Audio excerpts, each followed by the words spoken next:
Jardiner avec la lune, mythe ou secret ancestral? Aujourd'hui, je vous propose de plonger dans une pratique fascinante, presque mystérieuse un petit peu, jardiner avec la lune.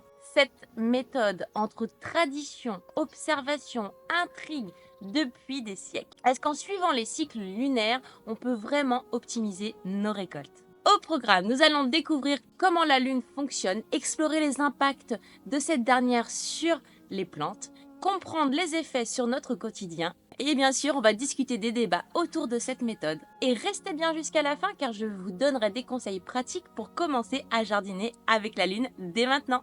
Allez, vous êtes prêts? Accrochez-vous car nous partons pour un voyage captivant entre science, nature et un brin de mystère. Jardiner avec la lune est une pratique ancienne qui consiste à adapter les travaux de jardinage en fonction des cycles lunaires. Les jardiniers observent la lune, s'appuient sur l'idée que ces cycles influencent les plantes, tout comme ils influenceraient les marées. Comprendre la lune et ses interactions avec la Terre permet de mieux appréhender ses effets sur le jardinage. Partie 1. Comprendre la lune et son fonctionnement. La lune et la Terre, c'est un lien ultime. La lune, notre satellite naturel, est située à environ 384 400 km de la Terre. Elle peut sembler petite avec ses 3476 km de diamètre par rapport à notre Terre qui est beaucoup plus grosse. Mais sa proximité avec notre planète lui confère une influence immense. Elle tourne autour de nous, pour faire le tour, elle met 28 jours, créant les fameux cycles lunaires visibles depuis le ciel. Cette danse cosmique n'est pas qu'un spectacle pour les yeux.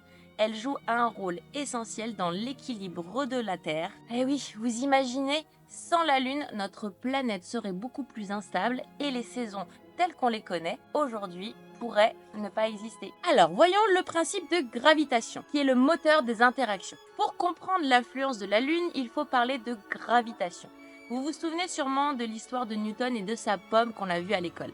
La gravité est donc cette force naturelle qui attire tous les objets ayant une masse les uns vers les autres. Même si la Lune est 81 fois plus petite que la Terre, sa gravité est suffisante pour venir affecter des éléments liquides, gazeux, voire même solides. Vous avez par exemple, l'exemple le plus connu, c'est les marées, les courants atmosphériques même, et parfois les sols très riches en eau. Les cycles lunaires, des mouvements captivants. Rappelons que la Terre tourne sur elle-même, et ce qui crée cette alternance jour-nuit. Elle tourne également autour du Soleil sur un axe de 23,5 degrés, ce qui va créer donc les saisons. Alors comment fonctionne la Lune? Elle suit deux types de cycles que nous allons donc explorer. Vous avez les phases lunaires qui déterminent l'apparence de la Lune depuis la Terre et vous avez les mouvements lunaires qui influencent son altitude dans le ciel. Les phases lunaires, elles dépendent de la position de la Lune par rapport à celle de la Terre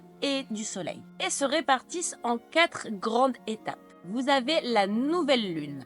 La Lune, elle est invisible car elle est alignée entre la Terre et le Soleil. Ensuite, vous avez le premier quartier. Seule la moitié droite de la Lune est éclairée. Puis, vous avez la pleine Lune. La Lune est entièrement visible et elle est éclatante. Et enfin, le dernier quartier, vous avez la moitié gauche qui est éclairée. Ensuite, vous avez la lune montante et la lune descendante. Si on observe la lune chaque nuit, à la même heure, on remarque qu'elle semble soit monter dans le ciel, soit descendre. Et cette perception, en fait, elle est due au mouvement de la Terre et de la Lune elle-même. En lune montante, la Lune semble s'élever chaque nuit et ça est un mouvement qui va durer 14 jours environ. La Lune descendante, elle redescend vers l'horizon et ce cycle dure également 14 jours. Et donc ces 28 jours, c'est le temps qu'a la Lune pour faire le tour de la Terre. On parle alors du mouvement de révolution. Maintenant que l'on sait comment fonctionne la Lune, voyons ses impacts. Partie 2, les impacts de la Lune. Alors la Lune, elle a des impacts directs sur la Terre, que l'on connaît bien, et sur lequel personne ne discute. Ce sont les marées. Grâce à la gravité lunaire, les masses d'eau montent et descendent régulièrement. Ces marées sont particulièrement fortes lors des alignements entre le Soleil, la Terre et la Lune. Sans la Lune, notre inclinaison de 23,5 degrés pourrait varier et du coup ça provoquerait des changements climatiques extrêmes. Mais la Lune a aussi des effets beaucoup plus subtils. Prenons les effets sur les animaux et les humains. Alors la pleine Lune influence souvent le sommeil, les humeurs et même les comportements reproductifs chez certains animaux, ou voire certaines espèces. On dit aussi que les cheveux et les ongles poussent plus vite lorsqu'ils sont coupés en lune montante et surtout à la pleine lune.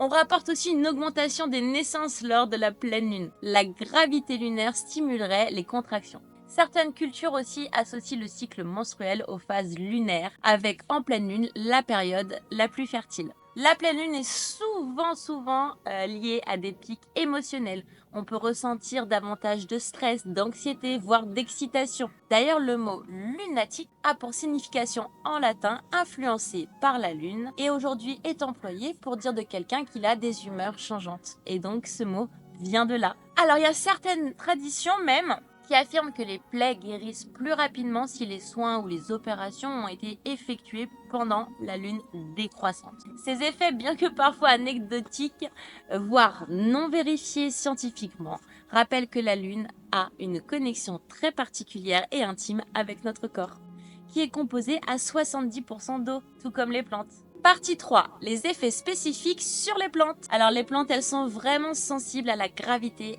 et à la lumière. Il y aura donc des effets bien spécifiques sur les plantes. Lumière lunaire et gravité, alliés naturels. La lumière lunaire, bien qu'inférieure à celle du soleil, joue un rôle subtil mais crucial pour le processus de germination. Quant à la gravité, elle influence directement la montée et la descente de la sève dans la plante. En lune montante, la sève monte vers les feuilles et les fruits. Et en lune descendante, elle se concentre dans les racines, favorisant ainsi leur développement.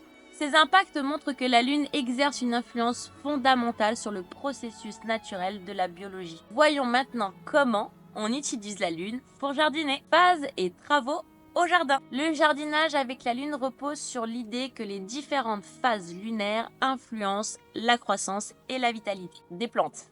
Donc ces phases lunaires qui se succèdent environ tous les 7 jours sont utilisées pour déterminer les travaux spécifiques à réaliser au potager ou au jardin de manière générale. Les 4 phases principales et leurs recommandations. Alors pour la nouvelle lune, c'est le début du cycle lunaire. Pendant la nouvelle lune, la gravité de la lune exerce une influence notable sur le sol et la lumière lunaire est complètement absente. On peut donc préparer le sol. C'est une période idéale pour ameublir la terre par exemple. Vous pouvez désherber, vous pouvez aussi préparer toutes vos planches de culture. D'ailleurs, les mauvaises herbes sont plus vulnérables pendant cette phase. On peut également amender en ajoutant du compost, des engrais organiques, naturels bien évidemment. Et la faible activité des plantes va permettre au sol de mieux absorber les nutriments. Ensuite, vous avez le premier quartier, donc c'est 7 jours après la nouvelle lune. Là, la lumière lunaire augmente progressivement, ce qui va stimuler la montée de la sève dans la plante. On peut donc faire les semis et les plantations. D'ailleurs, c'est une période favorable pour les légumes à feuilles comme les épinards, la laitue, le chou, qui vont nécessiter en fait une croissance rapide et une bonne alimentation en sève. Ensuite, vous avez la troisième phase qui est donc la pleine lune, 14 jours après la nouvelle lune. À ce stade, la lune est entièrement visible et sa lumière est maximale. Les plantes reçoivent donc une énergie optimale pour leur croissance. Pendant cette phase, on peut donc récolter. L'idéal pour cueillir les fruits, les légumes et les herbes qui sont destinés à une longue conservation comme les pommes, les courges, l'ail et l'oignon. On peut également pendant cette période bouturer. Les boutures réalisées en pleine lune ont tendance bien évidemment à mieux prendre grâce à cette activité intense de la sève. Et enfin la quatrième phase qui est le dernier quartier, soit 21 jours après la nouvelle lune, la lumière diminue et les forces gravitationnelles influencent davantage les racines. C'est donc le moment de planter les légumes racines.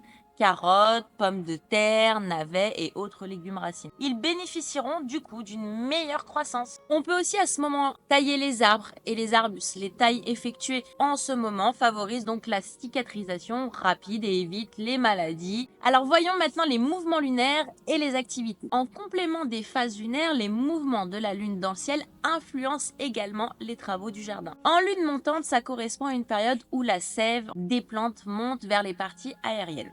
fleurs, feuilles, fruits. On peut donc faire les semis, les plantations de végétaux, les plantes qui exploitent principalement les parties aériennes comme les légumes feuilles ou les fleurs qui profitent de cette période. Les greffes et les boutures réussissent à mieux prendre à cette période lorsque la sève elle est vraiment très active. Et enfin, on peut récolter des fruits frais car ils sont plus savoureux et plus riches en nutriments durant cette période. Alors maintenant, la lune descendante. Alors là, la sève, elle redescend vers les racines. On peut donc planter des légumes racines.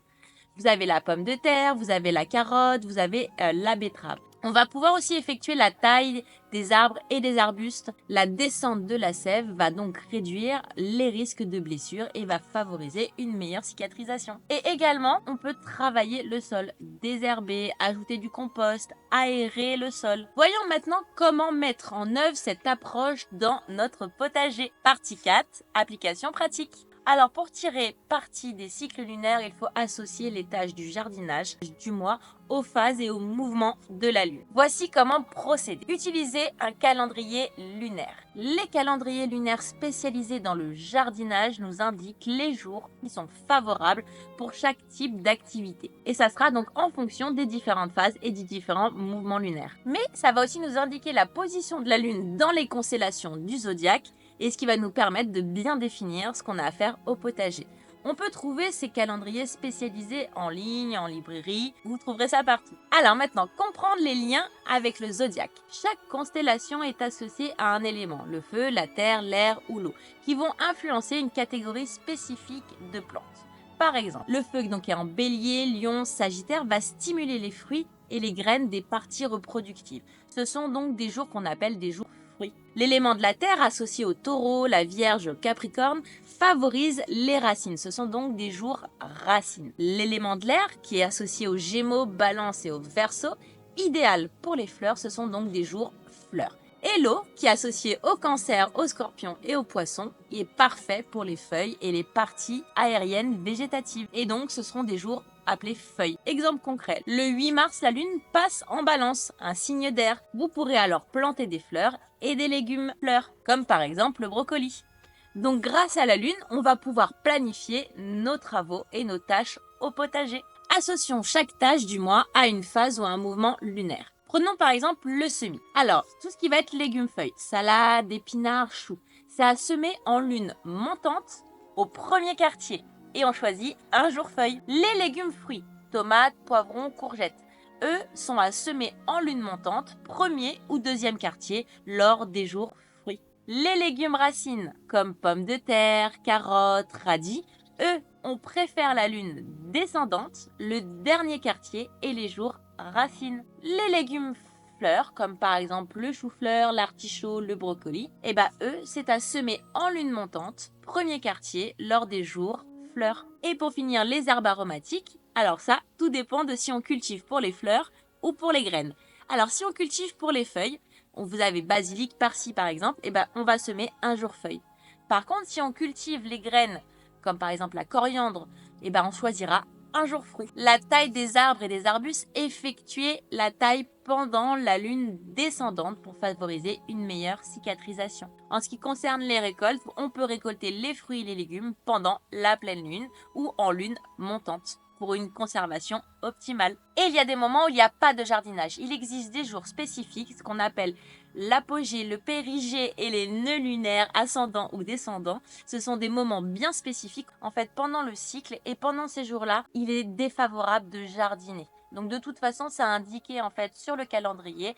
Mais ce jour-là, il faut mieux ne rien entreprendre parce que en fait, l'énergie lunaire perturbe énormément les éléments. Et enfin, si vous souhaitez aller plus loin, intéressez-vous à l'agriculture biodynamique, qui a notamment été popularisée par Rudolf Steiner. Et lui est un champion du jardinage avec la lune. Partie 5. Avantages, controverses. Alors, les avantages de jardiner avec la lune. Cette approche, en fait, ancestrale, offrirait plusieurs avantages, qui mêlent, on va dire, pour être honnête, tradition, respect de la nature et efficacité pratique. Voici les principaux atouts. Alors, ça permet d'optimiser la croissance des plantes. En suivant les cycles lunaires, nous allons intervenir au moment où les plantes sont le plus réceptives. Par exemple, semer en lune montante favorise une meilleure germination et une croissance bien plus rapide. L'autre avantage de jardiner avec la lune, c'est ça donne des rendements beaucoup plus importants. Les plantes cultivées pendant les phases lunaires tendent à produire beaucoup plus de récoltes de manière déjà plus qualitative et plus quantitative. En respectant ces cycles, en fait, vous exploitez pleinement le potentiel naturel des cultures. Ensuite, ça permet aussi de simplifier la planification. Avec un calendrier lunaire, il devient beaucoup plus facile d'organiser ses travaux au jardin. On suit un rythme logique qui optimise chaque étape, du semis à la plantation, la taille et la récolte. Et enfin, la transmission des savoirs traditionnels. Cette méthode permet de préserver des connaissances transmises de génération en génération, et ça c'est un précieux héritage. Elle donne aussi l'occasion de renouer avec une approche plus intuitive et plus respectueuse de la nature. Alors malgré ces avantages, ça reste toujours un sujet à controverse, les doutes des experts. Certains scientifiques et jardiniers sceptiques remettent en question en effet les effets réels de la Lune sur les plantes. Ils reconnaissent son influence sur les marées, mais soulignent le manque de preuves scientifiques solides concernant son impact sur les plantes et donc le jardinage. Pour eux, les bons résultats que l'on peut observer avec cette méthode pourraient simplement être dus à une meilleure organisation, puisque les tâches seront planifiées et qu'on apporte énormément de soins à utiliser cette méthode et qu'on est donc plus attentif. Les arguments des partisans. Les défenseurs, eux, de cette pratique s'appuient sur des observations empiriques accumulées au fil des siècles. Selon eux, jardiner avec la Lune, c'est intégrer les rythmes naturels dans nos pratiques. Et donc, forcément, ça permet d'harmoniser le travail de l'humain avec les cycles biologiques de la Terre. Et même si tout ne peut pas être expliqué scientifiquement, ça fonctionne. Alors, mon point de vue personnel. Moi, je crois aux effets de la Lune. Pourquoi? Parce que j'ai grandi en observant mes grands-parents jardiner avec la Lune. Et leur récolte était toujours impressionnante.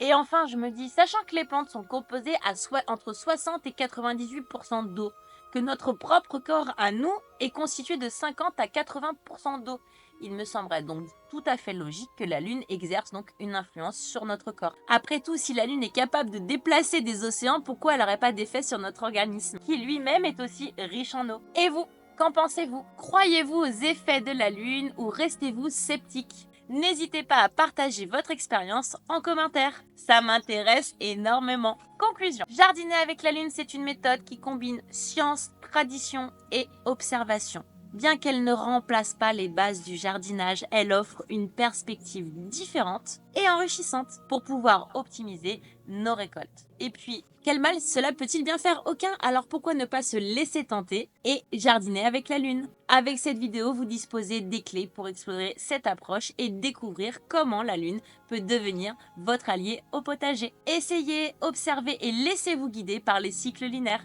J'espère que cette vidéo vous a plu, que vous avez appris des choses. N'hésitez pas à liker, à partager et à commenter. Et pour ceux qui viennent d'arriver, je vous dis bienvenue. Pour les autres, on s'abonne si ce n'est pas encore fait. En attendant la prochaine vidéo, prenez bien soin de vous. Bon jardinage avec la Lune et surtout, n'oubliez pas, faites de votre alimentation votre première médecine. Ciao, ciao!